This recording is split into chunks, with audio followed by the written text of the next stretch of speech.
Shadow Slave Author, Guiltythree, published by Webnovel. Chapter 5, Broken Chains. You have slain a dormant beast, Mountain King's larva.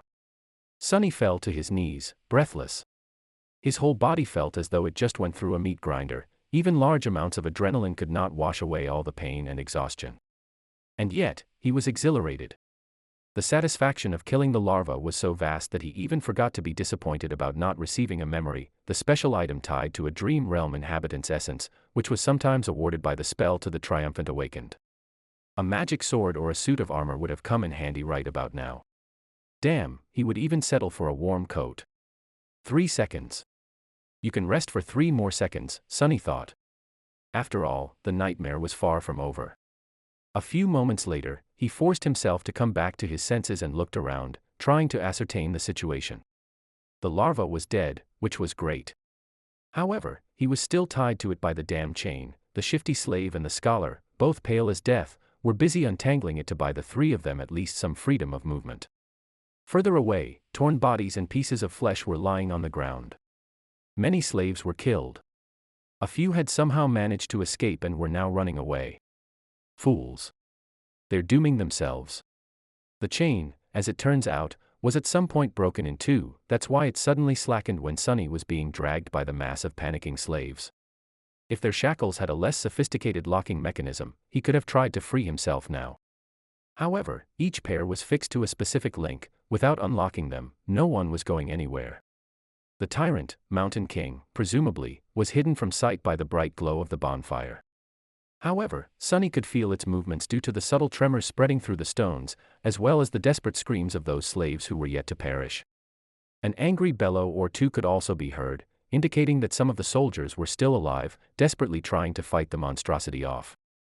What pulled his attention the most, though, was the fact that several of the maimed bodies were starting to move. More larvae. His eyes widened. One after another, 4 more corpses slowly rose to their feet. Each beast looked as disgusting as the first one had, and not a bit less deadly. The nearest was mere meters away from Sonny. Damn it all, he thought. And then, weakly, I want to wake up. As strange clicking filled the air, one of the beasts turned its head toward the 3 slaves and gnashed its fangs. Shifty fell on his ass, whispering a prayer, while Scholar just froze in place. Sonny's eyes darted to the ground, trying to find something to use as a weapon. But there was not a single thing he could use. Full of vitriol, he simply wrapped a length of chain around the knuckles and raised his fists. Come at me, you bastard! The larva dashed forward with incredible speed in a flurry of claws, fangs, and terror. Sonny had less than a second to react. However, before he could do anything, a nimble figure moved past him, and a sharp sword flashed in the air. The monster, beheaded with 1 strike, fell gracelessly onto the ground. Sonny blinked. What was that? Dumbfounded, he slowly turned his head and looked to his left. Standing there with a valorous expression was the handsome young soldier who had once offered him water. He looked calm and collected, if a little grim. There was not a speck of dirt or blood on his leather armor. He is awesome, Sonny thought before catching himself. Poser. I mean, he's a poser. With a short nod, the soldier moved forward to face the remaining 3 larvae. But after taking a few steps, he suddenly turned around and gave Sonny a long look. Then, with one swift motion, the young warrior took something from his belt and threw it to Sonny.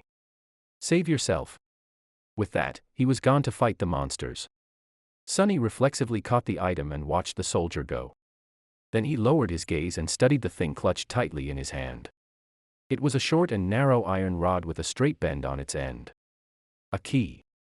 It's a key. His heart began to beat faster. It's the key to the shackles. With one last glance at the fierce battle starting between the young soldier and the larvae, Sonny dropped on 1 knee and began to maneuver the shackles, trying to get his hand into a suitable position to insert the key. It took him a few tries to understand how the unfamiliar lock worked, but then, finally, there was a satisfying click, and he was suddenly free. The cold wind caressed his bloodied wrists. Sonny rubbed them and smiled with a dark gleam in his eyes. Just you wait now. For a moment, visions of violence and revenge filled his head. Boy. Over here. Shifty was waving his hands in the air, trying to get his attention. Sonny briefly considered just leaving him to die, but then decided against it. There was strength in numbers. Plus, despite Shifty's previous threats to kill him and overall unpleasantness, Sonny would have felt bad leaving a fellow slave in chains, especially since freeing him would not cost anything.